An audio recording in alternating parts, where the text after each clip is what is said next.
செய்தியின் தலைப்பு குடும்பம் ஒரு பரலோகம், பாகம் 6.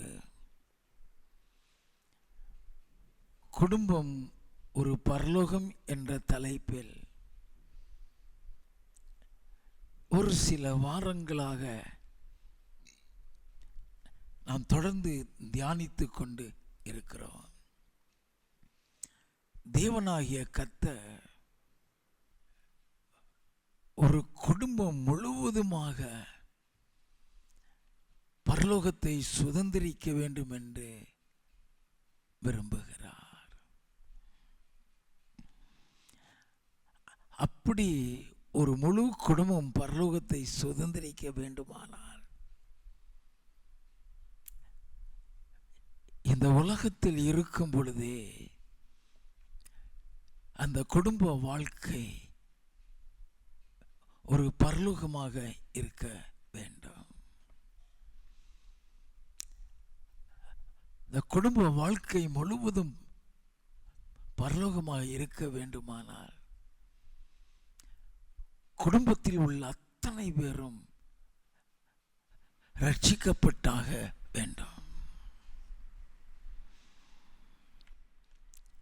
ஒரு முழு குடும்பமும் ரட்சிக்கப்பட்டு பரலோகத்தை சுதந்திரிக்க வேண்டுமானால் குடும்பத்தில் கணவனோ மனைவியோ அல்லது பிள்ளைகளில் யாரோ ஒருவர் கர்த்தருக்குள் வர வேண்டும். நல்லா கவனிக்க வேண்டும். அந்த ஒரே ஒரு நபர் மூலமாகத்தான் அந்த முழு குடும்பத்தையும் கர்த்தர் ரட்சிப்பார். வேதமும் அப்படித்தான் சொல்லுகிறது. நல்லா கவனித்துக் கொள்ள வேண்டும்.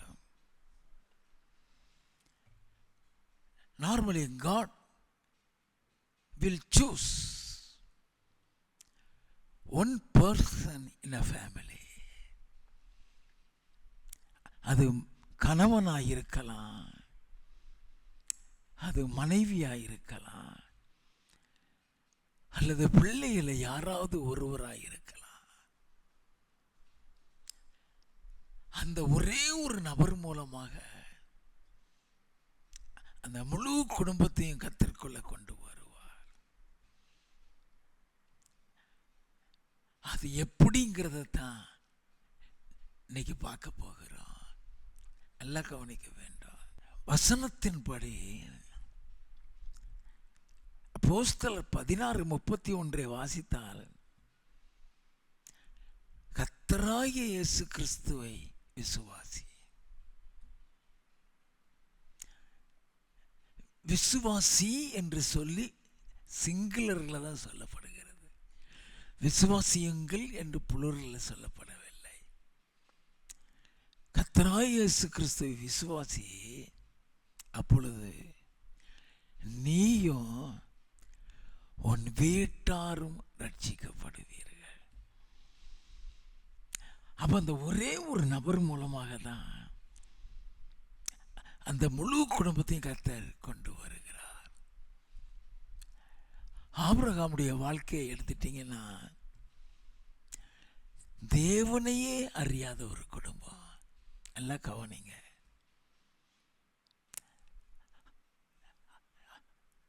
ஆபிரகாமுடைய தகப்பன் தேராகன்னு சொல்றவன் வேற தேவர்களை வழிபட்டு கொண்டிருந்தவன் தான். எப்படி அந்த குடும்பத்தில் ஒரு நபரை தெரிந்து கொண்டார்? அந்த ஒரு நபர் மூலம் அந்த முழு குடும்பத்துக்குள்ள எப்படி ரட்சிப்பை கொண்டு வந்தார்? அவங்க சந்ததி சந்ததியாய் எப்படி பரலோகத்துக்குள்ள வந்தாங்க?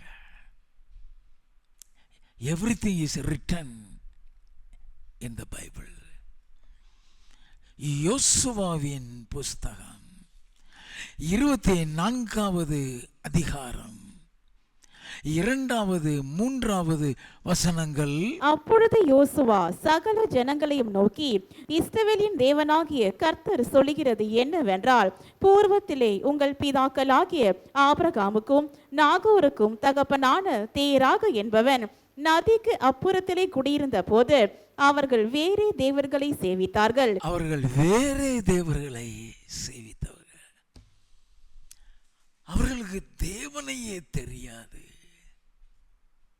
நல்லா கவனிங்க. ஆண்டவர் யார தெரிந்தெடுப்பார் தெரியவே தெரியாது. நல்லவங்களை தான் தெரிந்தெடுப்பார்னு கிடையவே கிடையாது. கிறிஸ்தவ குடும்பத்தில் தான் தெரிந்தெடுப்பார்னு கிடையவே கிடையாது. நம்ம நல்லா தெரிந்து கொள்ள வேண்டாம்.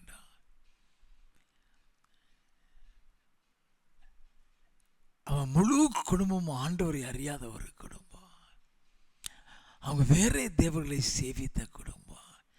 வாசிப்போம். நான் நதிக்கு அப்புறத்தில் இருந்த உங்கள் தகப்பனாகிய ஆபிரகாமை அழைத்து கொண்டு வந்து அவனை கானான் தேசமெங்கும் சஞ்சரிக்க செய்து அவன் சந்ததியை திரட்சியாக்கி அவனுக்கு ஈசாக்கை கொடுத்தேன். அவன் அந்த ஒரே ஒரு நபரை அவர் தெரிந்து கொள்கிறார். அது யாகமம் 12வது அதிகாரம் 1 முதல் 3 வசனங்களை வாசிப்போம். கர்த்தர் ஆபிராமை நோக்கி, நீ உன் தேசத்தையும் உன் இனத்தையும் உன் தகப்பனுடைய வீட்டையும் விட்டு புறப்பட்டு நான் உனக்கு காண்பிக்கும் தேசத்துக்கு போ. நான் உன்னை பெரிய ஜாதியாக்கி உன்னை ஆசீர்வதித்து உன் பேரை பெருமைப்படுத்துவேன். நீ ஆசீர்வாதமாயிருப்பாய். உன்னை ஆசீர்வதிக்கிறவர்களை ஆசீர்வதிப்பேன். உன்னை சபிக்கிறவனை சபிப்பேன். பூமியில் உள்ள வம்சங்கள் எல்லாம் உனக்குள் ஆசீர்வதிக்கப்படும் என்றார். அந்த புற ஜாதியில பிறந்து இருக்கிற அந்த ஆபிரகாமை அழைக்கிறார். நல்லா கவனிங்க.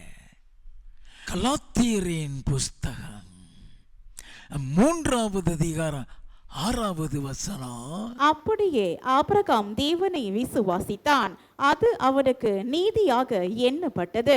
ஆபிரகாம் தேவனை விசுவாசித்தான், அது அவனுக்கு நீதியாக எண்ணப்பட்டதுன்னு சொன்னா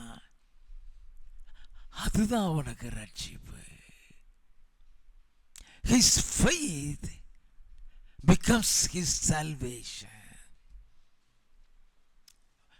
பழைய ஏற்பாட்டில் விசுவாசங்கிறது தேவன் மீது தான்.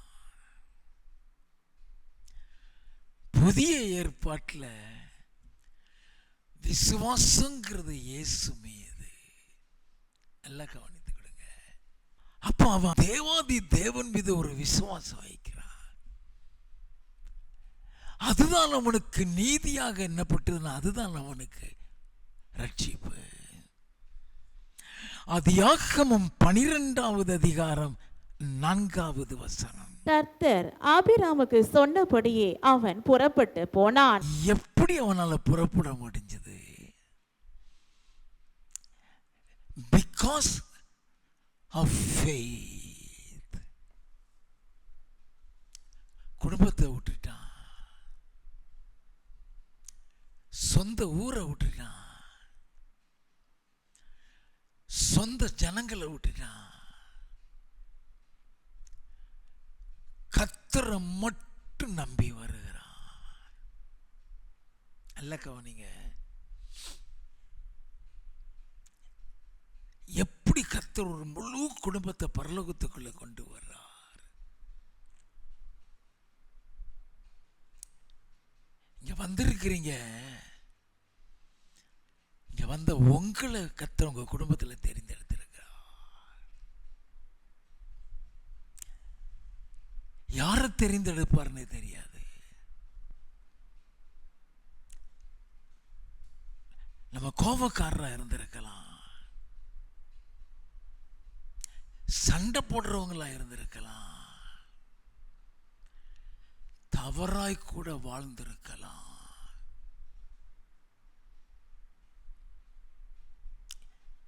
யாரை தெரிந்தெடுக்காருன்னு தெரியாது.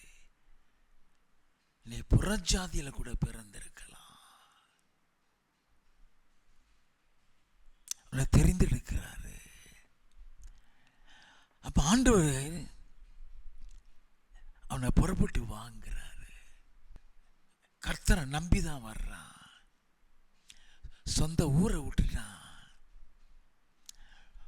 தகப்பன் குடும்பத்தை விட்டுட்டான், உறவுகளை விட்டுட்டான், தான் கட்டின மனைவியையும் பிள்ளை போல வளர்த்த லோத்தை மட்டும் கூட்டிட்டு கிளம்பி வந்துட்டான்.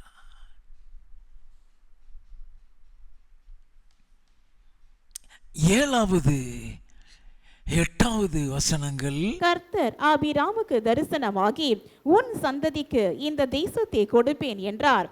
அப்பொழுது அவன் தனக்கு தரிசனமான கர்த்தருக்கு அங்கே ஒரு பலிபீடத்தை கட்டினான். பின்பு அவன் அவ்விடம் விட்டு பெயர்ந்து பெத்தேலுக்கு கிழக்கே இருக்கும் மலைக்கு போய் பெத்தேல் தனக்கு மேற்காகவும் ஆயி கிழக்காகவும் இருக்க கூடாரம் போட்டு அங்கே கர்த்தருக்கு ஒரு பலிபீடத்தை கட்டி கர்த்தருடைய நாமத்தை தொழுது கொண்டான். ஆபிரகாம் கர்த்தருக்கென்று ஒரு இடத்தை உருவாக்குகிறான்.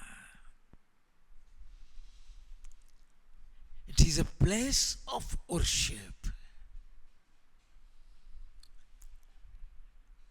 And a very important place to connect a person with God. நல்லா கவனிங்க. அங்க ஒரு கூடாரம் போடுறான், அங்க ஆண்டவரை கர்த்தரை தொழுது கொள்ளுகிறான். ஆதியாகமம் 13வது அதிகாரம் 3வது 4வது வசனங்கள். அவன் தன் பிரயாணங்களிலே தெற்கே இருந்து பெத்தேல் மட்டும் பெத்தேலுக்கும் ஆயிக்கும் நடுவாக தான் முன்பு கூடாரம் போட்டதும் தான் முதல் ஒரு பலிபீடத்தை உண்டாக்கினதுமான ஸ்தலம் மட்டும் போனான். அங்கே ஆபிராம் கர்த்தருடைய நாமத்தை தொழுது கொண்டான். Place of worship.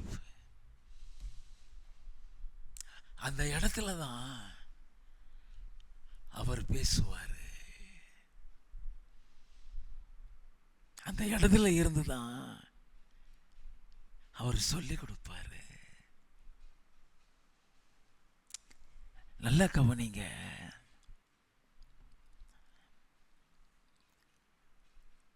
அவன் புறஜாதியில பிறந்தவன். அப்படிப்பட்ட ஒரு இடத்தை உருவாக்கணுங்கிற ஐடியாலாம் அவனுக்கு இருந்திருக்காது. அதை கர்த்தர் சொல்லி கொடுத்திருக்க வேண்டும்.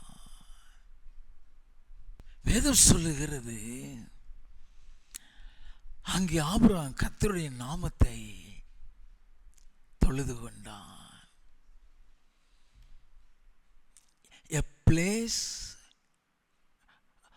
of worship. அது ஒரு முக்கியமான இடம். அந்த இடத்துல இருந்து தான் எப்படி நடக்கணும்னு சொல்லி கொடுப்பாரு.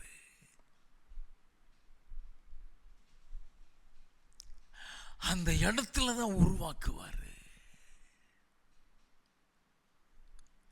அந்த இடத்து மூலமா தான் ஒரு முழு குடும்பத்தையும் கர்த்தர் ஆதாயப்படுத்துவாரு. நல்லா தெரிஞ்சுக்கிடுங்க. ஆதியாகமம் 17வது அதிகாரம் 1வது வசனம். ஆபிராம் 99 வயதான போது கர்த்தர் ஆபிராமுக்கு தரிசனமாகி, நான் சர்வ வல்லமையுள்ள தேவன், நீ எனக்கு முன்பாக நடந்து கொண்டு உத்தமனாயிரு. நல்லா கவனிங்க. The place of worship is not only a place of inheriting the blessings of God. It's a place of inheriting the kingdom of God. ஆசீர்வாதத்தை சுதந்திரிக்க கூடிய ஒரு இடம் மாத்திரம் அல்ல, அது பரலோகத்தை சுதந்திரிக்க கூடிய இடமும் கூட. எனக்கு முன்பாக நடந்து கொண்டு உத்தமனாயிரு சொன்னா அது பரலோகத்துக்குள்ள போகிறது இருக்கு. இந்த உலகத்தோடு அந்த உறவு முடியக்கூடாதுங்கிறதுக்காக your relationship with God should continue until the life in this world and after the life in this world. நீ வாப்பா, நான் உன்னை ஆசீர்வதிப்பேன், உன்னை ஆசீர்வதிக்கிறவங்களை ஆசீர்வதிப்பேன், உன்னை சபிக்கிறவங்களை சபிப்பேன், பூமியில் உள்ள வம்சம்லாம் உனக்குள்ள ஆசீர்வதிக்கப்படும் சொன்னார்னா அந்த ஆசீர்வாதத்தில் பரலோகம் இருக்கிறது. நமக்கு தெரியாது.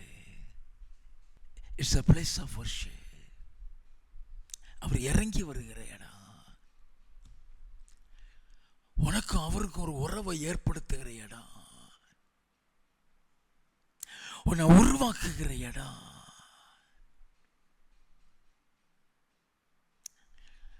இந்த உலகத்தோட உறவு முடிஞ்சிடாதபடி இந்த உலக வாழ்க்கைக்கு அப்புறமும் உன்னுடைய உறவு கர்த்தரோடு கூட இருக்க உன்னை அவரோடு கூட இணைக்கிற ஒரு இடம் இது.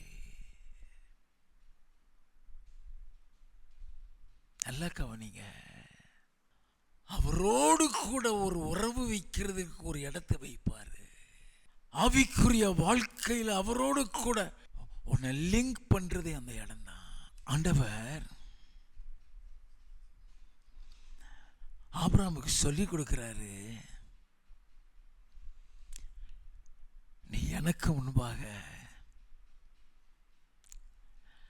நடந்து கொண்டு உத்தமனாயிரு.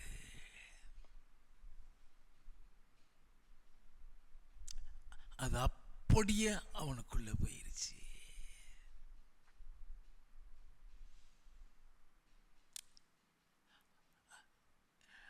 அந்த வார்த்தை ஆபிரகாமை உருவாக்கி விட்டது. யாருக்கும் தெரியாது இல்லையா? அந்த வார்த்தை ஆபிரகாமை மட்டும் அல்ல, அவனுடைய எதிர்காலத்தில் அவன் எப்படி நடப்பான் அவனை குறித்து சாட்சி கொடுக்கிறாரு. அவனுக்கு பிள்ளையே கிடையாது.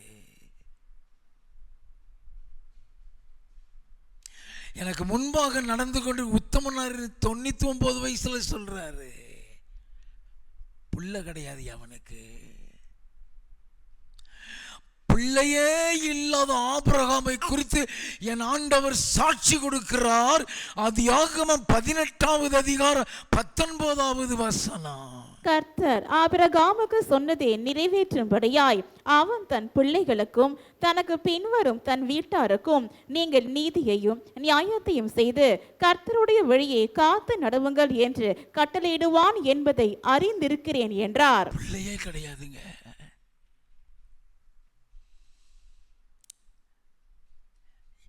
எப்படி அவர் அதை சொன்னாரு? எனக்கு முன்பாக நடந்து கொண்டு உத்தமனாயிரு சொன்ன அந்த வார்த்தையில உத்தமனா மாறிட்டான். அவன் டோட்டல் லைஃப் டிரான்ஸ்ஃபார்ம்டு. அவன் மைண்ட் செட்டப் எல்லாமே தான் கர்த்தர் என்கிற எண்ணம் இல்லை. தன் சந்ததி முழுவதும் கர்த்தருக்குள்ள வர வேண்டும். தன் சந்ததி முழுவதும் பரலோகத்துக்குள்ள வர வேண்டும்.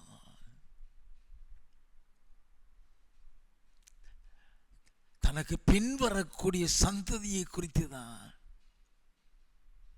அதை மறுபடியும் வாசிங்க.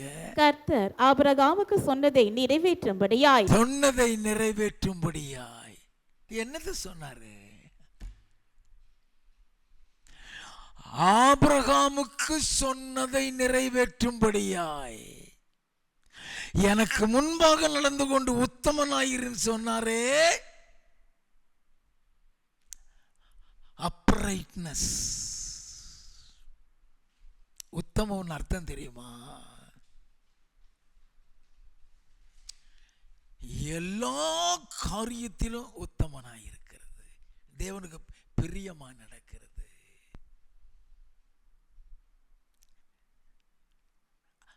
அந்த உத்தமத்துக்குள்ள வந்தவன் தான் நோவா.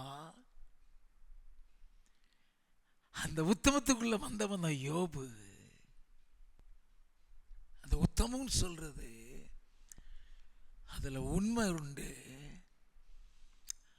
அதுல பரிசுத்தம் உண்டு, அதுல நீதி உண்டு.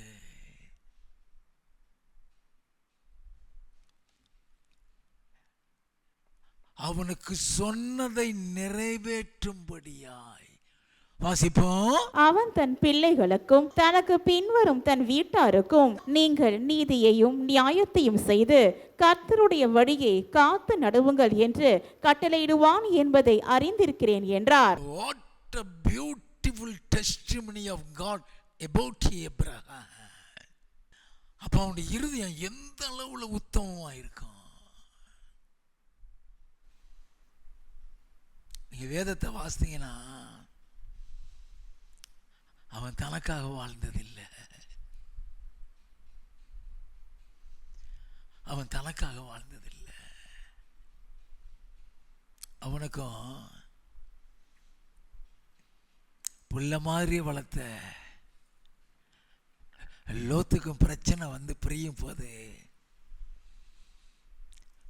உனக்கு எந்த பக்கம் வேணும்னாலும் எடுத்துக்கப்பா, நீ வலது பக்கம் போனா நான் இடது பக்கம் போகிறேன்,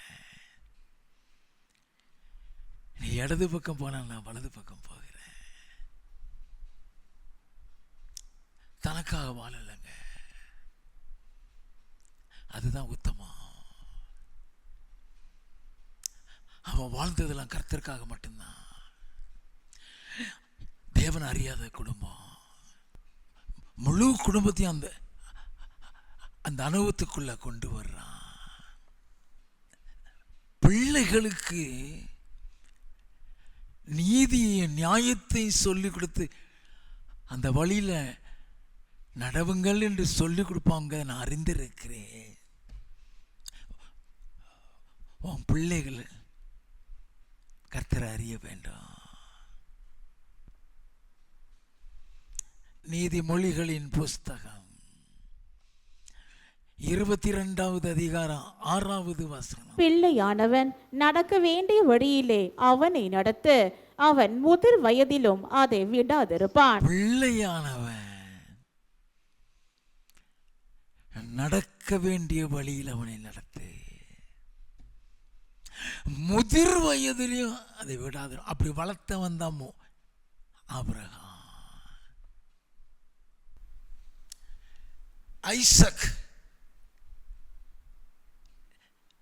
was the image of Abraham. ஈசாக்கு அப்படியே தகப்பனுடைய இமேஜில் வந்தவன். எப்படி கர்த்தர் ஆபிரகாமோடு பேசிக் கொண்டிருந்தாரோ ஈசாக்கோடு பேசுவார். எப்படி கர்த்தர் ஆபிரகாமை ஆசீர்வதித்து மேல கொண்டு வந்தாரோ அதே மாதிரி ஈசாக்கையும் ஆசீர்வதித்து மேல கொண்டு வந்தார். ஆபிரகாம் எப்படி கர்த்தரோடு உறவு வைத்திருந்தானோ அதே மாதிரி ஈசாக்கும் கர்த்தரோடு உறவு வைத்திருந்தான். பிள்ளையானவன் நடக்க வேண்டிய வழியில அவனை நடத்து. பிள்ளைகள் இஷ்டத்துக்கு போக விட்டுறாதீங்க.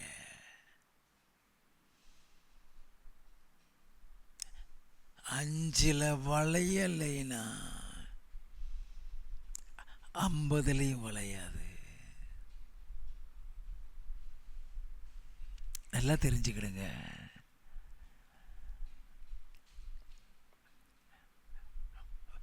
முழு குடும்பமும் பரலோகத்தை சுதந்தரிக்கலாம். நீ செல்லம் கொடுத்துட்டியா, நீயே உன் பிள்ளைய கெடுக்கிறன்னு அர்த்தம்.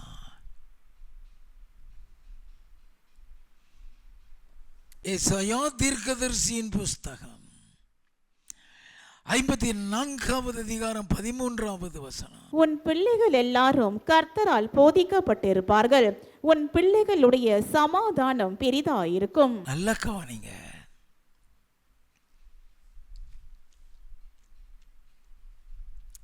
உன் பிள்ளைகளை கர்த்தர் போதித்து நடத்துவார்.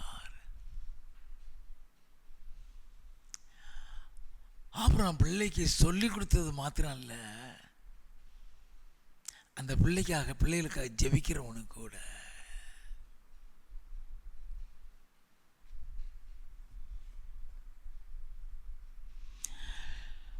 ஆதியாகமம் 21வது அதிகாரம் 2வது 3வது வசனங்கள். ஆபிரகாம் முதிர் வயதாயிருக்கையில் சாராள் கர்ப்பவதியாகி தேவன் குறித்திருந்த காலத்திலே அவனுக்கு ஒரு குமாரனை பெற்றாள். தேவன் குறித்திருந்த காலத்திலே அவனுக்கு ஒரு குமாரனை பெற்றார். அப்பொழுது ஆபிரகாம் தனக்கு சாராள் பெற்ற குமாரனுக்கு ஈசாக்கு என்று பெயரிட்டான். ஈசாக்கு என்று பெயரிட்டான்.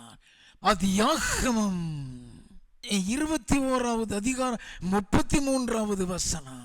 ஆபிரகாம் பெயர்செபாவிலே ஒரு தோப்பை உண்டாக்கி சதா காலமும் உள்ள தேவனாகிய கர்த்தருடைய நாமத்தை அவ்விடத்தில் தொழுது கொண்டான். பிள்ளை பிறந்ததுக்கு அப்புறம் கர்த்தரை விடல. பிள்ளை பிறக்கிறதுக்கு முன்னாலேயும் கர்த்தரோடு தான் இருந்தான். இப்போ பிள்ளை பிறந்ததுக்கு அப்புறமும் தோப்பு உண்டாக்கி கர்த்தரோடு கூட ஒரு தொடர்பு வைக்கிறான். ஆதியாகமம் 25வது அதிகாரம் 7வது 8வது வசனங்கள். ஆபிரகாம் உயிரோடு இருந்த ஆயுசு நாட்கள் 175 வருஷம். பிற்பாடு ஆபிரகாம் நல்ல நரை வயதிலும் முதிர்ந்த பூரண ஆயுசிலும் பிராணன் போய் மரித்து தன் ஜனத்தாரோட சேர்க்கப்பட்டான். நல்ல கவனி. ஆபிரகாமுடைய நாள் முடிந்தது. 11வது வசனம். ஆபிரகாம் மரித்த பின் தேவன் அவன் குமாரனாகிய ஈசாக்கை ஆசீர்வதித்தார். ஈசாக்கை ஆசீர்வதித்தார். 19வது 20வது வசனம். ஆபிரகாமின் குமாரனாகிய ஈசாக்குடைய வம்ச வரலாறு. ஆபிரகாம் ஈசாக்கை பெற்றான். ஈசாக்கு ரெபேக்காலை விவாகம் பண்ணுகிற போது 40 வயதாயிருந்தான். ரெபேக்காலை விவாகம் பண்ணுகிற பொழுது 40 வயசு. 21வது வசனம். மலடியா இருந்த தன் மனைவிக்காக ஈசாக்கு கர்த்தரை நோக்கி வேண்டுதல் செய்தான். கர்த்தர் அவன் வேண்டுதலை கேட்டருளினார். கர்த்தர் அவன் வேண்டுதலை கேட்டருளினார். 24வது வசனத்தில் இருந்து 26வது வசனம் வரை. பிரசவ காலம் பூரணமான போது அவள் கர்ப்பத்தில் 2 பிள்ளைகள் இருந்தது. மூத்தவன் சிவந்த நிறம் உள்ளவனாயும் சர்வாங்கமும் ரோம அங்கி போர்த்தவன் போலவும் வெளிப்பட்டான். அவனுக்கு ஏசா என்று பெயரிட்டார்கள். பின்பு அவன் சகோதரன் தன் கையினாலே ஏசாவின் குதிங்காலை பிடித்து கொண்டு வெளிப்பட்டான். அவனுக்கு யாக்கோபு என்று பெயரிட்டார்கள். அவனுக்கு யாக்கோபுன் பெயரிட்டார்கள். ஆதியாகமம் 26வது அதிகாரம் 1வது வசனத்தில் இருந்து. ஆபிரகாமின் நாட்களில் உண்டான பஞ்சத்தை அல்லாமல் பின்னும் ஒரு பஞ்சம் தேசத்தில் உண்டாயிற்று. அப்பொழுது ஈசாக்கு பெலிஸ்தருக்கு ராஜாவாகிய அபிமெலேக்கினிடத்தில் கேராருக்கு போனான். கர்த்தர் அவனுக்கு தரிசனமாகி, நீ எகிப்துக்கு போகாமல் நான் உனக்கு சொல்லும் தேசத்திலே குடியிரு, இந்த தேசத்திலே வாசம் பண்ணு, நான் உன்னோடே கூட இருந்து உன்னை ஆசீர்வதிப்பேன். எப்படி ஆபிரகாமோடு கூட பேசினாரோ அப்படியே ஈசாக்கோடும் பேசுகிறார். ஆபிரகாமுக்கும் கர்த்தருக்கும் என்ன உறவு இருந்ததோ அதே உறவு ஈசாக்குக்கும் கர்த்தருக்கும் உறவு இருந்தது. வாசிப்போம். நான் உனக்கும் உன் சந்ததிக்கும் இந்த தேசங்கள் யாவையும் தந்து உன் தகப்பனாகிய ஆபிரகாமுக்கு நான் இட்ட ஆணையை நிறைவேற்றுவேன். ஆபிரகாம் என் சொல்லுக்கு கீழ்ப்படிந்து என் விதிகளையும் என் கற்பனைகளையும் என் நியமங்களையும் என் பிரமாணங்களையும் கை கொண்டபடியினால் நான் உன் சந்ததியை வானத்தின் நட்சத்திரங்களைப் போல பெருக பண்ணி. ஆபிரகாம் நிமித்தமாக ஒரே ஒரு நபர் தான் தெரிந்தெடுத்தாரு. அந்த ஒரு நபர் மூலமாக தான் சந்ததிக்கு கொண்டு வர்றாரு. வாசிப்போம். உன் சந்ததிக்கு இந்த தேசங்கள் யாவையும் தருவேன், உன் சந்ததிக்குள் பூமியில் உள்ள சகல ஜாதிகளும் ஆசீர்வதிக்கப்படும் என்றார். ஈசாக்கு கேராரிலே குடியிருந்தான். அங்கே குடியிருக்கிறான். 12வது வசனம். ஈசாக்கு அந்த தேசத்தில் விதை விதைத்தான். கர்த்தர் அவனை ஆசீர்வதித்ததினால் அந்த வருஷத்தில் 100 மடங்கு பலன் அடைந்தான். ஆபிரகாம் என்ன ஆசீர்வாதம் பெற்றானா? அதே ஆசீர்வாதம் ஈசாக்கு. ஆதியாகமம் 35வது அதிகாரம் 28, 29.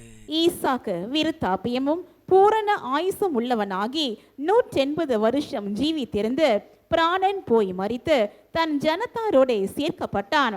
ஈசாக்கு மரித்து விட்டான். வாசிப்போம். அவன் குமாரராகிய ஏசாவும் யாக்கோவும் அவனை அடக்கம் பண்ணினார்கள். ஏசாவும் யாக்கோவும் அடக்கம் பண்ணார்கள். ஆதியாகமம் 49வது அதிகாரம் 33வது வசனம். யாக்கோபு தன் குமாரருக்கு கட்டளையிட்டு முடிந்த பின்பு அவன் தன் கால்களை கட்டளின் மேல் மடக்கி கொண்டு ஜீவித்து போய் தன் ஜனத்தாரோடே சேர்க்கப்பட்டான். நல்ல கவனிய, யாக்கோபும் மரித்து விட்டான். ஆபிரகாமும் மரிச்சிட்டான், ஈசாக்கு மரிச்சிட்டான், யாக்கோபும் மரிச்சிட்டான். 3 பேரும் எங்க இருக்காங்க? மத்தேயு எழுதின சுவிசேஷம் 8வது அதிகாரம் 11வது வசனம். அநேகர் கிழக்கிலும் மேற்கிலும் இருந்து வந்து பரலோக ராஜ்யத்தில் ஆபிரகாம், ஈசாக்கு, யாக்கோபு என்பவர்களுடைய பந்தி இருப்பார்கள். நல்ல கவனிங்க,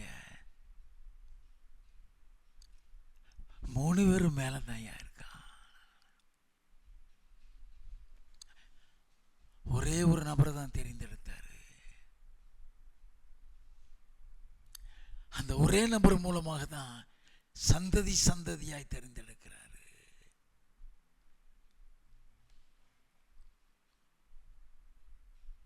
குடும்பத்தில் ஒருத்தன்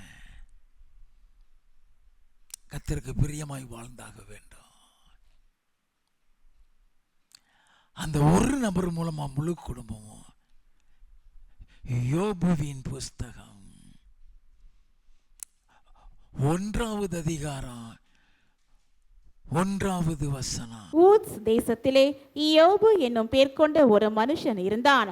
அந்த மனுஷன் உத்தமனும் சன்மார்க்கனும் தேவனுக்கு பயந்து பொல்லாப்புக்கு விலகுகிறவனுமாயிருந்தான். உத்தமன், ஆபிரகாம் மாதிரி உத்தமனும் சன்மார்க்கனும் தேவனுக்கு பயந்து பொல்லாப்புக்கு விலகுறனுமாய் இருந்தான். 6 முதல் 8 வசனங்கள். ஒரு நாள் தேவபுத்திரர் கர்த்தருடைய சந்நிதியில் வந்து நின்ற போது சாத்தானும் அவர்கள் நடுவிலே வந்து நின்றான். கர்த்தர் சாத்தானை பார்த்து, நீ எங்கே இருந்து வருகிறாய் என்றார். சாத்தான் கர்த்தருக்கு பிரதியுத்தரமாக, பூமி எங்கும் உலாவி அதில் சுற்றி திரிந்து வருகிறேன் என்றான். கர்த்தர் சாத்தானை நோக்கி, என் தாசனாகிய யோபின் மேல் கவனம் வைத்தாயோ? இப்போ கர்த்தர் யோபை குறித்து சாட்சி கொடுக்கிறார். வாசிப்போம். உத்தமனும் சன்மார்க்கனும் தேவனுக்கு பயந்து பொல்லாப்புக்கு விலகுகிறவனும் ஆகிய அவனை போல பூமியில் ஒருவனும் இல்லை என்றார். ஒருவன் கூட இல்லைங்கிறாரு. 10வது வசனம். நீர் அவனையும் அவன் வீட்டையும் அவனுக்கு உண்டான எல்லாவற்றையும் சுற்றி வேலையடிக்கவில்லையோ? அவன் கைகளின் கிரியை ஆசீர்வதித்தீர், அவனுடைய சம்பத்து தேசத்தில் பெருகிற்று. நல்ல கவனிங்க, நீ ஆசீர்வாதத்தை தேடி போக வேண்டாம். நான் அடிக்கடி சொல்லுவேன், எந்த ஆசீர்வாதத்தை நீ தேடி போக வேண்டாம். அவருக்கு பிரியமா மாத்திரம் நடந்த போதும். உத்தமனும் சன்மார்க்கனும் தேவனுக்கு பயந்து பொல்லாப்புக்கு விலகுறமாய் அவனை போல பூமியில ஒருத்தனும் கிடையாது சொன்னாரே. அவன் வாழ்க்கை தான் அவனுக்கு ஆசீர்வாதத்தை கொண்டு வருது. அவனையும் அவன் வீட்டையும் அவனுக்கு உண்டான எல்லாவற்றையும் சுத்திலும் வேலி போட்டு வைப்பாரு. நல்லா கவனிங்க, உன் வீட்டை சுத்திலும் ஆண்டவர் வேலி போட்டு வைப்பாரு. ஒரு பிசாசு உள்ள நுழைய முடியாது. அவனுடைய வாழ்க்கை பரிசுத்தமான வாழ்க்கை.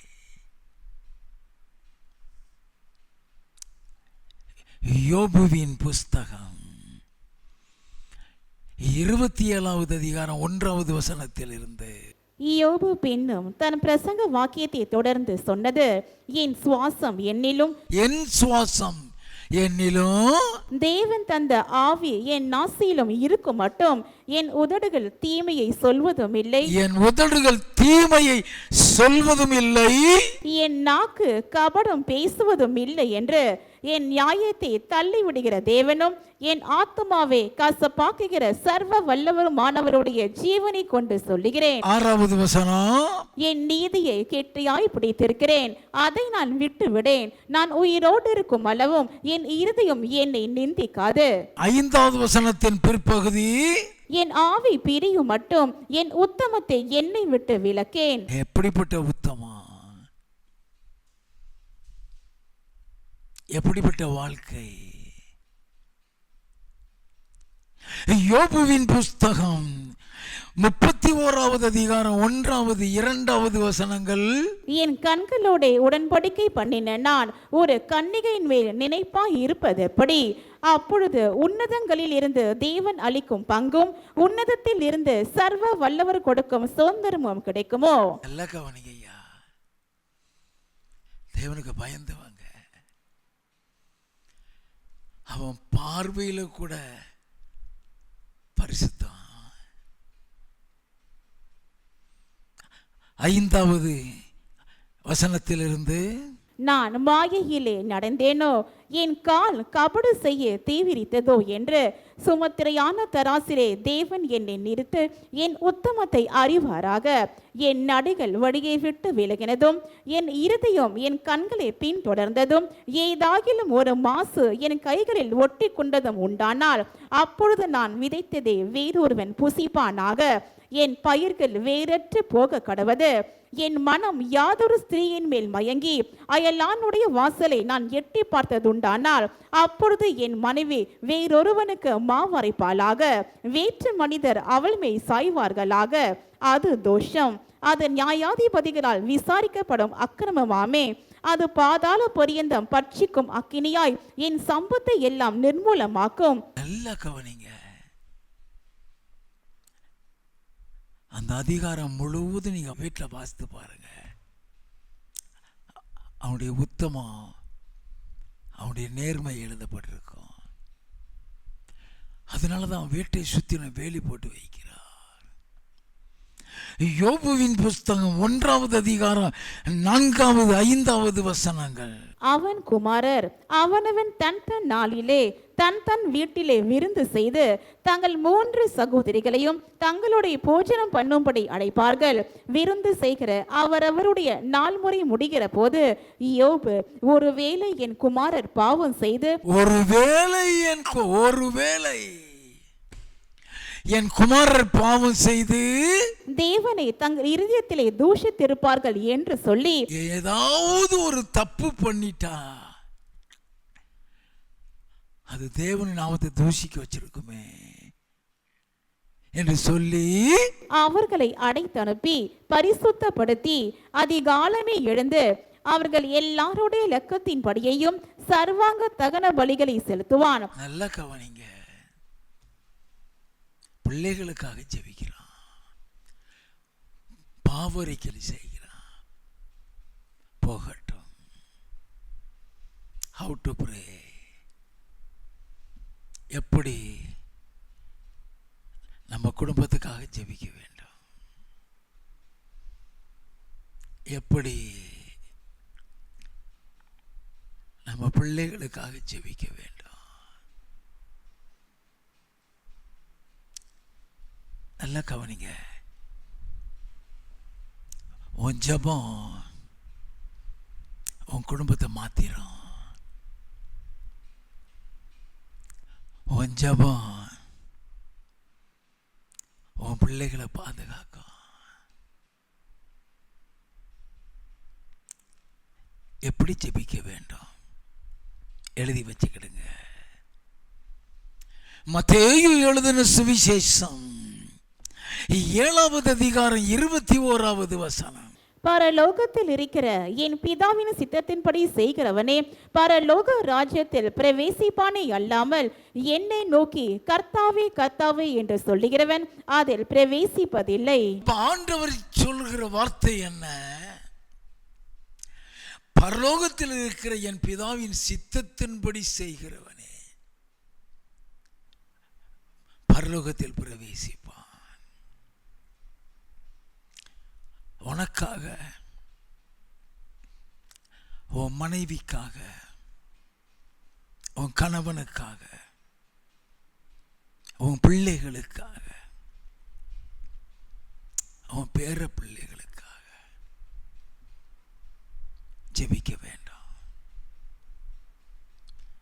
முதலாவது ஒவ்வொரு குடும்பமும் குடும்பமாய் பரலோகம் போக குடும்ப ஜெபம் முக்கியம். குடும்ப ஜெபம் டயத்துக்குள்ள பண்ணி விட வேண்டாம். அவங்க வரல இவங்க வரலன்னு யாருக்காகவும் காத்துக்கிட்டு இருக்கக்கூடாது. வீட்டில் இருக்கிறவங்களை வச்சு குடும்ப ஜெபம் பண்ணிட வேண்டும். பிள்ளைகள் தூங்குறதுக்குள்ள குடும்ப ஜெபம் பண்ணிவிட வேண்டும். குடும்ப ஜெபம் பண்ணும்போது காலையிலையும் பண்ண வேண்டும், ராத்திரியும் பண்ண வேண்டும். நல்லா கவனிங்க. குடும்ப ஜெபம்னு அர்த்தம் என்ன? அவன் குடும்பத்துக்காக நீ ஜெபிக்கணும்னு அர்த்தம். Have to pray for your family. ஆண்டவருடைய சித்தத்தை பற்றி நமக்கு தெரியாது. What is his will? உன்னை, உன் மனைவிய, உன் கணவனை, உன் பிள்ளைகளை, உன் மருமக்கமார்களை, உன் பேர பிள்ளைகளை அவருடைய சித்தத்தில் ஒப்புக்கொடு. உம்முடைய சித்தத்தின்படி எங்களை நடத்தும். எங்களுக்கு தெரியாது ஐயா. உங்களுக்கு சித்தத்துக்கு மாறாக நாங்கள் எங்கேயும் பெயரக்கூடாது. உமக்கு சித்தத்துக்கு விரோதமாக இருக்கிற யாரோடையும் நாங்கள் ஐக்கியம் வச்சிடக்கூடாது. எங்கள் பிள்ளைகள் ஐக்கியம் வச்சிடக்கூடாது. உடைய சித்தத்துக்கு விரோதமாக ஒரு வார்த்தை கூட நாங்கள் பேசிடக்கூடாது ஆண்டவரே. சங்கீதக்காரன் இந்த வார்த்தைன்னு சொன்ன உடனே தான் சங்கீதக்காரன் வார்த்தைக்காக ஒரு ஜெபம் பண்ணுவான். சங்கீத புஸ்தகம் 141வது சங்கீதம் 3வது வசனம். கர்த்தாவே என் வாய்க்கு காவல் வையும், என் உதடுகளின் வாசலை காத்து கொள்ளும். அவனுடைய ஜெபம், என் வாய்க்கு காவல் வையும் ஆண்டவரே. நம்ம நாவு தான் நம்மளை பரலோகத்துக்கே போக விடாம ஆக்கிறான். நம்ம நாவு தான். சங்கீத புஸ்தகம் 39வது சங்கீதம் 1வது 2வது வசனங்கள். என் நாவினால் பாவம் செய்யாத படிக்கு நான் என் வழிகளை காத்து துன்மார்க்கன் எனக்கு முன்பாக இருக்க மட்டும் என் வாயை கடிவாளத்தால் அடக்கி வைப்பேன் என்றேன். நான் மௌனமாகி ஊமையனாயிருந்தேன். நான் மௌனமாகி ஊமையனாயிருந்தேன். என் வாயை கடிவாளத்தினால் அடக்கி வைப்பேன் என்றேன். ஆசிப்போம். நலமானதையும் பேசாமல் அமர்ந்திருந்தேன். நல்லது கூட நான் பேசல. 2 பேர் பேச ஆரம்பிச்சிட்டோம்னா எப்படியாவது 3வது ஒருத்தரை பற்றி பேசிடுவோம். அதில் எவ்வளவு பாவம் இருக்குன்னு உங்களுக்கு தெரியாது.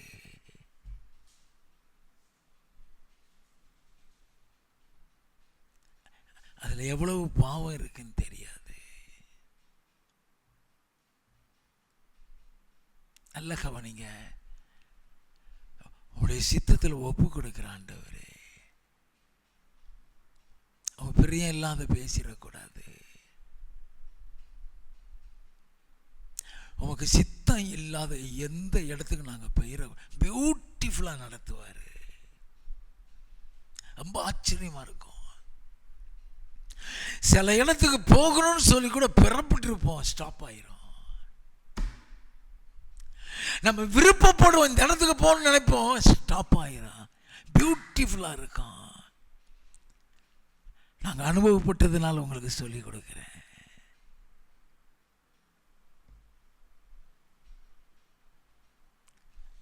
அவருடைய சித்தத்தில் ஒப்பு கொடுத்து ஜெபிக்க வேண்டும்.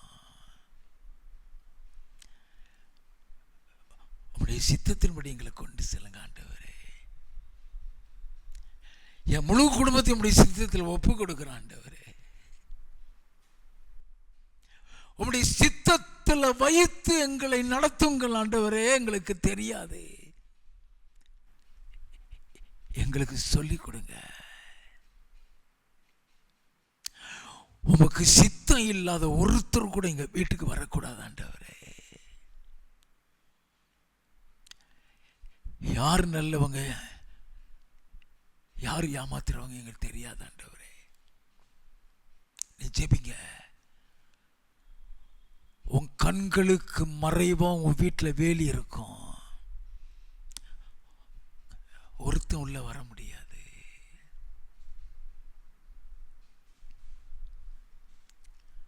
ஆண்டவரத்தில் அழணும்.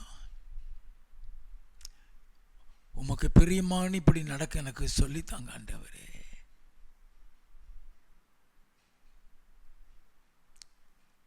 சங்கீத புஸ்தகம் 139வது சங்கீதம் 23-24.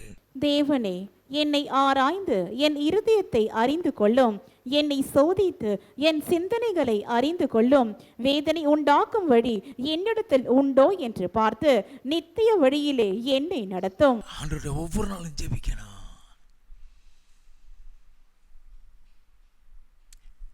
என்னை சோதித்து பாருங்க ஆண்டவரே. உமக்கு வேதனை உண்டாக்குற எந்த காரியம் நான் செஞ்சிடக்கூடாது. எனக்கு பரிசுத்த சொல்லித்தாங்க ஆண்டவரே. என்னை ஒரு பரிசுத்தமா நான் மாத்துங்க ஆண்டவரே. அப்படியே மாத்திடுவாரு. உன் வாழ்க்கையில ஒன்ன ஒருவராலையும் தட்டிட்டு போக முடியாது.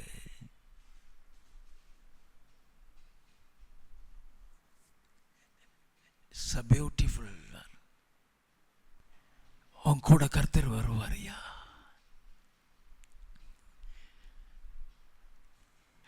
நீ எவ்வளவுத்துக்கு எவ்வளவு நேர்மையா வாழணும்ட்டு அவர்கிட்ட கெஞ்சி கேட்குறியோ அப்படியே உன்னை பாதையில் நடத்துவார். அவருடைய சமூகத்தில் ஒவ்வொரு நாளும் அழ வேண்டும். உன் பிள்ளைகளுடைய பாதுகாப்புக்காக அழுங்க. நம்ம ஜெபிக்கணும் பிள்ளைகளுக்காக. ஒவ்வொரு நாளும் ஆண்டவரே என் பிள்ளைகளை பாதுகாத்துக் கொள்ளுங்க, என் பிள்ளைகளை பாதுகாத்துக் கொள்ளுங்க. ஸ்கூலுக்கு அனுப்புறீங்களா, ஆஃபீஸுக்கு அனுப்புறீங்களா, வெளியூருக்கு அனுப்புறீங்களா, ஆண்டவரே என் பிள்ளைகளை பாதுகாத்துக் கொள்ளுங்க, பேர பிள்ளைகளை பாதுகாத்துக் கொள்ளுங்க, மருமக்க மகளை பாதுகாத்துக் கொள்ளுங்க. அவங்களுக்காக ஜெபிக்க வேண்டும்.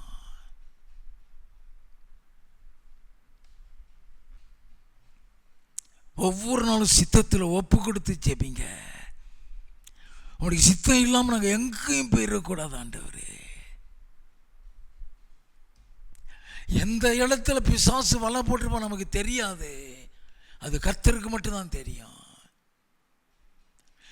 ஆண்டவரே உங்களுடைய சித்தத்துக்கு மாறாக நான் எங்கேயும் போயிடக்கூடாது, காத்துக்கொள்ளுங்க. அந்த சித்தத்தில் வைத்து எங்களை நடத்துங்க ஆண்டவரே. கதருங்க. Very important prayer. முழு குடும்பத்தையும் சித்தத்தில் ஒப்பு கொடுத்து ஜெபிக்க வேண்டாம். பிள்ளைகளை அவருடைய கரத்தில் ஒப்பு கொடுத்து ஜெபிக்க வேண்டாம். உன் பிள்ளைகள் கர்த்தரால் போதிக்கப்பட்டிருப்பார்கள், அவருடைய சமாதானம் பெரிதா இருக்கணும், அவர் தானே சொன்னாரு. அப்போ உன் பிள்ளைகளை கர்த்தரத்தில் ஒப்பு கொடுங்க. ஆண்டவரே எனக்கு வளர்க்க தெரியாது, நீங்கள் வளர்த்து தாங்க. பிள்ளைகளுக்காக பாரப்பட்டு ஜெபிக்க வேண்டும். பிசாசு ஆக்ரோஷத்தோடு இருப்பான். கர்த்தருடைய பிள்ளைகளுடைய குடும்பத்தில் தான் கை வைப்பான்.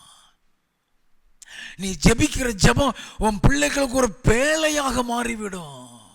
ஒரு பேழைக்குள்ள வச்சு கர்த்தர் பாதுகாத்துக் கொள்ளுவாரு. ஒவ்வொரு நாளும் உன் பிள்ளைகளை ஸ்கூலுக்கு அனுப்புறீங்களா, தலையில கை வச்சு ஜெபிச்சு அனுப்புங்க. பிள்ளைகள் பேர பிள்ளைகள் வரைக்கும் ஞானத்துக்காக ஜெபிங்க. அப்படியே ஞானத்தை கொடுப்பாரு. உன் பிள்ளைகள் படிக்கிறாங்களா, ஸ்கூல்ல படிக்கிறாங்களா, ஆண்டவரே என் பிள்ளைகளுக்கு ஞானத்தை தாங்க, என் பிள்ளைகளுக்கு நல்ல ஞாபக சக்தியை தாங்க, ஆண்டவரே என் பிள்ளைகள் படிப்புல தேரணுமே, என் பிள்ளைகளுக்கு நீர் சொல்லிக் கொடுங்க ஆண்டவரே. ஜெபிக்க வேண்டாம், ஜெபிக்க வேண்டாம். சின்ன பிள்ளைகள் உன் பிள்ளைகள் இருக்கலாம், ஒவ்வொரு நாளும் ஜெபிக்க வேண்டாம். நல்லா கவனித்துக் கொள்ள வேண்டும். 2 கொரிந்தியர் 7வது அதிகாரம் 1வது வசனம். இப்படிப்பட்ட வாக்கு தத்தங்கள் நமக்கு உண்டாய் இருக்கிறபடியினால் பிரியமானவர்களே, மாம்சத்திலும் ஆவியிலும் உண்டான எல்லா அசுசியும் நீங்க நம்மை சுத்திகரித்து கொண்டு பரிசுத்தமாகுதலை தெய்வ பயத்தோட பூரணப்படுத்த கடவோம். ஒவ்வொரு நாளும் மன்னிப்பு கேட்டு ஜெபிக்க வேண்டாம். உங்களுக்காக, கணவனுக்காக, மனைவிக்காக, பிள்ளைகளுக்காக, பேர பிள்ளைகளுக்காக ஒவ்வொரு நாளும் தேவ சமூகத்தில் யோபு அவர்களை கூப்பிட்டு வச்சு பாவ நிவர்த்தி செய்கிறான். ஆண்டவரே என் பிள்ளைகள் எனக்கு பிரியம் இல்லாம எது செய்தாலும் மன்னிங்க, என் கணவனை மன்னிங்க, என் மனைவியை மன்னிங்க, எங்க பிள்ளை குடும்பத்தில் ஒவ்வொருத்தரும் மன்னிங்க ஆண்டவரே. மன்னிப்பு கட்டி ஜெபிக்க வேண்டும் ஐயா. அந்த மன்னிப்பு அந்த பிள்ளைகளை பாதுகாத்துறோம். அந்த மன்னிப்பு உன் பிள்ளைகளை சாத்தான் தொட முடியாது. ஒவ்வொரு நாளும் உங்களுக்காக, உங்க கணவனுக்காக, மனைவிக்காக, பிள்ளைகளுக்காக நம்ம எதுல தவறு செய்கிறோம் நமக்கு தெரியாது. மன்னிப்பு கேட்டு ஜெபிக்க வேண்டாம்.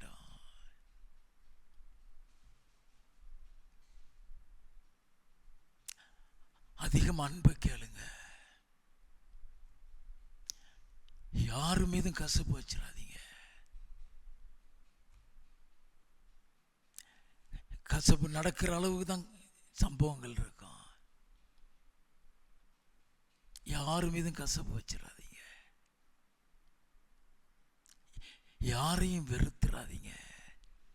அது பரலோகத்தை நிறுத்திடும்.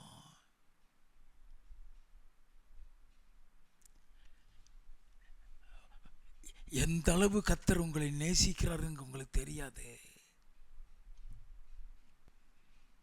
ஒவ்வொரு நாளும் மன்னிப்பு கேட்டு ஜெபிக்க வேண்டாம். ஒவ்வொரு நாளும் உன் வீட்டை சுத்திலும் ஆண்டவரே அக்கினி வேலி போடுங்கன்னு சொல்லுங்க. அப்படி நான் தேவ தூதனை வச்சு பாதுகாத்து கொடுங்கன்னு சொல்லுங்க. சங்கீத புஸ்தகம் 121வது சங்கீதம். எனக்கு ஒத்தாசை வரும் பர்வதங்களுக்கு நேராக என் கண்களை ஏறெடுக்கிறேன். வானத்தையும் பூமியையும் உண்டாக்கின கர்த்தரிடத்திலிருந்து எனக்கு ஒத்தாசை வரும். உன் காலை தள்ளாட ஒட்டார். உன்னை காக்கிறவர் உறங்கார். இதோ இஸ்ரவேலை காக்கிறவர் உறங்குவதும் இல்லை, தூங்குகிறதும் இல்லை. கர்த்தர் உன்னை காக்கிறவர். கர்த்தர் உன் வலது பக்கத்திலே உனக்கு நிழலாயிருக்கிறார். பகலிலே வெயிலாகிலும் இரவிலே நிலவாகிலும் உன்னை சேதப்படுத்துவதில்லை. கர்த்தர் உன்னை எல்லா தீங்குக்கும் விலக்கி காப்பார். அவர் உன் ஆத்துமாவை காப்பார். உன் ஆத்துமாவை காப்பார். அது பாதாளத்துக்கு போயிடாது. அப்படி ஆத்துமான்னு சொல்லும் பொழுது அது பாதாளத்துக்கு போயிடாதபடி ஆத்துமாவை காப்பார். மரணத்துக்குள்ள போயிடாதபடி. ஒவ்வொரு நாளும் இந்த சங்கீதத்தை வாசிங்க. ஆண்டவருடைய பாதுகாப்புக்காக, உன் குடும்ப பாதுகாப்புக்காக, ஒவ்வொருத்தருடைய கணவன் வேலைக்கு போகிறானா, மனைவி வேலைக்கு போகிறாளா, பிள்ளைகள் ஸ்கூலுக்கு போகிறாங்களா, பிள்ளைகள் வேலைக்கு போகிறாங்களா, ஒவ்வொரு நாளும் அவருடைய பாதுகாப்புக்காக ஜெபம் பண்ணுங்க. Family prayer is a must. அதில் ஃபேமிலி ப்ரேயரில் ஊருக்கும் உலகத்துக்கும் ஜெபிச்சுட்டு இருக்காத. ஃபேமிலி ப்ரேயரில் போய் பெரிய எழுப்புதலுக்கு ஜெபிக்காத. உன் குடும்பத்துக்காக ஜெபி, உனக்காக ஜெபி, உன் பிள்ளைகளுக்காக ஜெபி. அதுக்கு பேர் தான் அது குடும்ப ஜெபம்.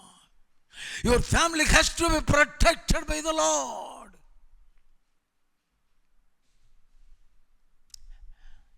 எந்த வேலையில் எந்த ஆபத்து ஏற்படும் தெரியாது. கையை வெட்டிட்டு வந்து நிற்கிறீங்க, காலை வெட்டிட்டு வந்து நிற்கிறீங்க.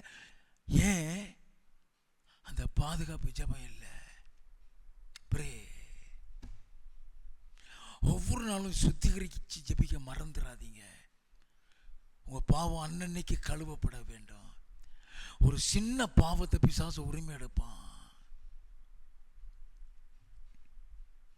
1 தீமோத்தேயுவின் புஸ்தகம் 2வது அதிகாரம் 4வது வசனம். எல்லா மனுஷரும் ரட்சிக்கப்படவும் சத்தியத்தை அறிகிற அறிவை அடையவும் அவர் சித்தமுள்ளவராயிருக்கிறார். நல்லா கவனிங்க. எல்லா மனுஷரும் ரட்சிக்கப்படணும், அதுதான் அவர் சித்தம். உன் குடும்பத்தில் யார் ரட்சிக்கப்படல? ஜெபிக்கிறியா?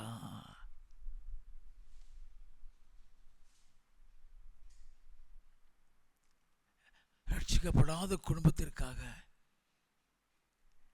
ஆண்டவரே அவங்களை சந்திங்க. யாரும் குடும்பத்தில் ரட்சிக்கப்படலையோ அவங்ககிட்ட அன்பை காட்டுங்க. கணவன் குடிக்கிறானா, அன்பை காட்டு. தவறான உறவு வச்சிருக்கிறானா, அன்பை காட்டு. உன் அன்பு தான் அவனை மாற்ற முடியும்.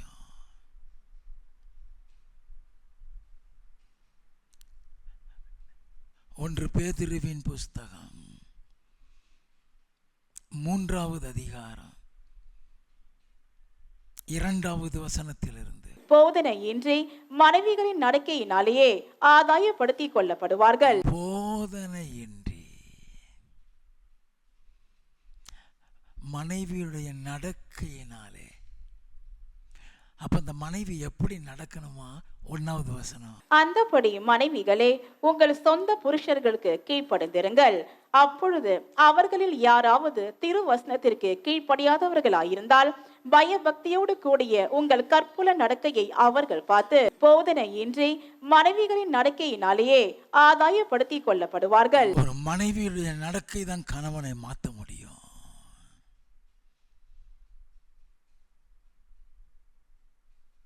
எந்த வேலை சொன்னாலும் கீழ்ப்படிங்க. எபேசியரின் புஸ்தகம் 5வது அதிகாரம் 22லிருந்து 24 வரை. மனைவிகளே கர்த்தருக்கு கீழ்ப்படுகிறது போல உங்கள் சொந்த புருஷருக்கும் கீழ்ப்படியுங்கள். கிறிஸ்து சபைக்கு தலையாய் இருக்கிறது போல புருஷனும் மனைவிக்கு தலையாய் இருக்கிறான்.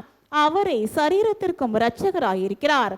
ஆகையால் சபையானது கிறிஸ்துவுக்கு கீழ்ப்படுகிறது போல மனைவிகளும் தங்கள் சொந்த புருஷர்களுக்கு எந்த காரியத்திலேயும் கீழ்ப்படிந்திருக்க வேண்டும். ஆண்டவர் எதிர்பார்க்கிறது மனைவியுடைய கீழ்ப்படிதல்.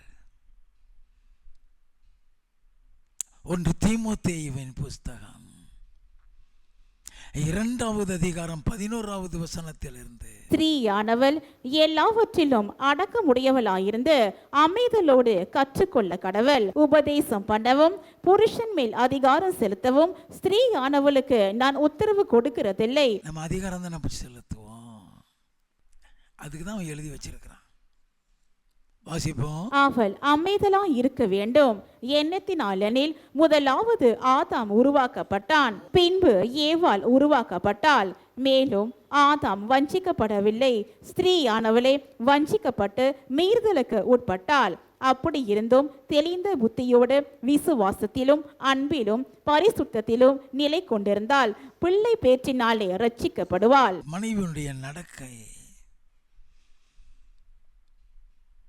உன் கணவனுடைய வாழ்க்கையை தலையில மாத்திரா. கணவனை குறித்து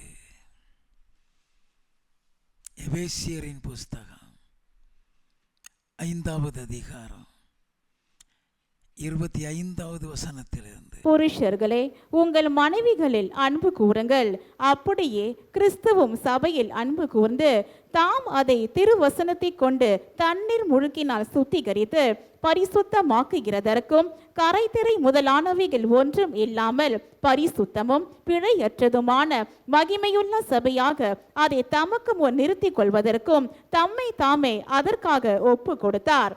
அப்படியே புருஷர்களும் தங்கள் மனைவிகளை தங்கள் சொந்த சரீரங்களாக பாவித்து அவர்களில் அன்பு கூற வேண்டும். நல்ல கவனிய, வேதம் சொல்லுகிறது, புருஷர்களுக்கு மனைவி இடத்தில் அன்பு கூறுங்கள். அந்த ஒரே ஒரு வசனம் தான் எம்பசைஸ் பண்ணப்பட்டிருக்கும். கொலோசியரின் புஸ்தகம் 3வது அதிகாரம் 19வது வசனம், புருஷர்களே உங்கள் மனைவிகளில் அன்பு கூறுங்கள். உங்கள் மனைவியிடத்தில் அன்பு கூறுங்கள். எப்படிப்பட்ட அன்பை தேவன் எதிர்பார்க்கிறார்? கிறிஸ்துவினுடைய ஒரு அன்பு. 1 சாமுவேலின் புஸ்தகம் 1வது அதிகாரம் 6 முதல் 8. கர்த்தர் அவள் கற்பத்தை அடைத்தபடியினால் அவளுடைய சக்கலத்தை அவள் துக்கம் படும்படியாக அவளை மிகவும் விசனப்படுத்துவாள். அவள் கர்த்தருடைய ஆலயத்திற்கு போகும் சமயத்தில் அவன் வருஷந்தோறும் அந்த பிரகாரமாய் செய்வான். இவள் அவளை மனமடிவாக்குவாள். அப்பொழுது அவள் சாப்பிடாமல் அழுது கொண்டிருப்பாள். அவள் புருஷனாகிய எல்கானா அவளை பார்த்து, அன்னாளே ஏன் அழுகிறாய்? ஏன் சாப்பிடாதிருக்கிறாய்? ஏன் சஞ்சலப்படுகிறாய்? 10 குமாரரை பார்க்கிலும் நான் உனக்கு அதிகம் அல்லவா என்றான். ஒரு தகப்பனுடைய அன்பு. ஏன் புருஷர்களுக்கு மட்டும் அன்பு செலுத்த சொல்லப்பட்டிருக்கு? அந்த அன்புல மறைஞ்சிருக்கிற ரகசியம் தெரியுமா உங்களுக்கு? கணவன்மார்கள் கவனிச்சுக்கிடுங்க. 1 கொரிந்தியரின் புஸ்தகம் 13வது அதிகாரம் 4 முதல் 7. அன்பு நீடிய சாந்தமும் தயவும் உள்ளது. அன்பு நீடிய சாந்தமும் அப்படின்னா அதுக்கு கோபம் வராதுன்னு அர்த்தம். தயவுன்னு அதுல இறக்கம் இருக்குன்னு அர்த்தம். வாசிப்போம். அன்புக்கு பொறாமை இல்லை. அன்பு தன்னை புகழாது, இருமாப்பாயிராது, அயோக்கியமானதை செய்யாது, தற்பொடிவை நாடாது, சினமடையாது, கோபப்படாதான். முதல்ல சாந்தத்தை சொல்லுது. அன்பு சினமடையாது. வாசிப்போம். தீங்கு நினையாது, அநியாயத்தில் சந்தோஷப்படாமல் சத்தியத்தில் சந்தோஷப்படும், சகலத்தையும் தாங்கும், சகலத்தையும் விசுவாசிக்கும், சகலத்தையும் நம்பும், சகலத்தையும் சகிக்கும். நல்ல கவனிங்க. இந்த அன்புல சகோதரர்களுக்கு நான் சொல்ல விரும்புகிறது, அன்பு நீடிய சாந்தம் உள்ளது.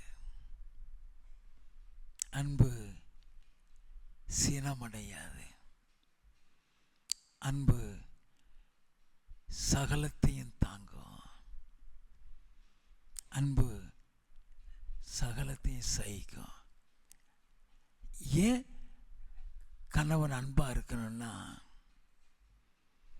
பெண்களை பொறுத்தளவுல ரொம்ப நல்லவங்க. பெண்களை பொறுத்தளவுல ரொம்ப நல்லவங்க. எந்த நேரம் எப்படி மாறுவாங்கன்னு அவங்களுக்கே தெரியாது. எப்படி மாறுவாங்கன்னு நான் வசனத்திலிருந்தே உங்களுக்கு சொல்லி கொடுக்கட்டுமா? 1 பேதுருவின் புஸ்தகம் 3வது அதிகாரம் 6வது வசனம். அந்தபடியே சாராள் ஆபிரகாமை ஆண்டவன் என்று சொல்லி அவனுக்கு கீழ்ப்படிந்திருந்தாள். எப்படி இருந்தாலும் அவளை குறித்து வேதம் சாட்சி சொல்லுது. சாராளை குறித்து ஆண்டவன் சொல்லி கீழ்ப்படிந்திருந்தாளாம். இந்த சாராள் எந்த நேரத்தில் எப்படி மாறுவான்னு தெரியாது. ஆதியாகமம் 16வது அதிகாரம் 3வது வசனத்தில் இருந்து 6வது வசனம் வரை. ஆபிராம் கானான் தேசத்தில் 10 வருஷம் குடியிருந்த பின்பு ஆபிரகாமின் மனைவியாகிய சாராய் எகிப்து தேசத்தாலான தன் அடிமை பெண்ணாகிய ஆகாரை அழைத்து அவளை தன் புருஷனாகிய ஆபிராமுக்கு மறுமனையாட்டியாக கொடுத்தாள். அவன் ஆகாரோடு சேர்ந்த போது அவள் கற்பந்தரித்தாள். அவள் தான் கர்ப்பவதியானதை கண்டபோது தன் நாச்சியாரை அற்பமாக எண்ணினாள். அப்பொழுது சாராய் ஆபிராமை நோக்கி, எனக்கு நேரிட்ட அநியாயம் உமது மேல் சுமரும். எனக்கு நேரிட்ட அநியாயம் செஞ்ச தப்பு இவா, உமது மேல சுமரும். என் அடிமை பெண்ணை உம்முடைய மடியிலே கொடுத்தேன். அவள் தான் கர்ப்பவதியானதை கண்டு என்னை அற்பமாக எண்ணுகிறாள். கர்த்தர் எனக்கும் உமக்கும் நடு நின்று நியாயம் தீர்ப்பாராக என்றாள். எனது கர்த்தரு கீழ்ப்படிஞ்சவதானே. அப்புறம் சூப்பரா டீல் பண்ணுவான். அதுக்கு தான் அன்பா இருங்கன்னு சொல்லப்பட்டது. வாசிப்போம். அதற்கு ஆபிராம் சாராயை நோக்கி, இதோ உன் அடிமை பெண் உன் கைக்குள் இருக்கிறாள். உன் பார்வைக்கு நலமானபடி அவளுக்கு செய் என்றான். அப்பொழுது சாராய் அவளை கடினமாய் நடத்தினபடியால், என்னது கீழ்ப்படிஞ்சவதானே, போட்டு வாங்கிட்டான். அதுக்கு தான் உன்னை அன்பா இருக்குன்னு சொல்றாரு. அன்பா இல்லாட்டா என்ன நடக்கும் அதையும் நம்ம வாசிக்கணும்ல. நல்ல கவனி. ஆதியாகமம் 29வது அதிகாரம் 16 முதல் 18 வரை. லாபானுக்கு 2 குமாரத்திகள் இருந்தார்கள். மூத்தவள் பேர் லேயாள், இளையவள் பேர் ராகேல். லேயாளுடைய கண்கள் கூச்ச பார்வையாயிருந்தது. ராகேலோ ரூபவதியும் பார்வைக்கு அழகானவளுமாயிருந்தாள். எப்படி இருந்தாலும் ரூபவதியும் பார்வைக்கு சூப்பரா இருந்தாலும். யாக்கோபு ராகேல் பேரில் பிரியப்பட்டு, உம்முடைய இளைய குமார்த்தியாகிய ராகேலுக்காக உம்மிடத்தில் 7 வருஷம் வேலை செய்கிறேன் என்றான். எப்படி ராகேலுக்காக 7 வருஷம் வேலை செஞ்சான். ஏன்னா அவர் ரூபவதி. 20வது வசனம். அந்தபடியே யாக்கோபு ராகேலுக்காக 7 வருஷம் வேலை செய்தான். அவள் பேரில் இருந்த பிரியத்தினாலே அந்த வருஷங்கள் அவனுக்கு கொஞ்ச நாளாக தோன்றினது. நாள் போனதே தெரியல. நாள் போனதே. அவங்க அப்பா பெரிய தந்திரசாலி. அவன் இவனுக்கு கில்லாடி. அவன் முதல்ல லேயால இவளுக்கு கட்டி கொடுத்துட்டான். அப்புறம் ராகேலை கட்டி கொடுத்துட்டான். 2 பேரையும் கட்டி கொடுத்துட்டாங்க. லேயாளுக்கு புள்ள பிறந்துருச்சு, ராகேலுக்கு பிறக்கல. 30வது அதிகாரம் 1வது 2வது வசனங்கள். ராகேல் தான் யாக்கோபுக்கு பிள்ளைகளை பெறாததை கண்டு தன் சகோதரின் மேல் பொறாமை கொண்டு யாக்கோபை நோக்கி, எனக்கு பிள்ளை கொடும், இல்லாவிட்டால் நான் சாகிறேன் என்றாள்.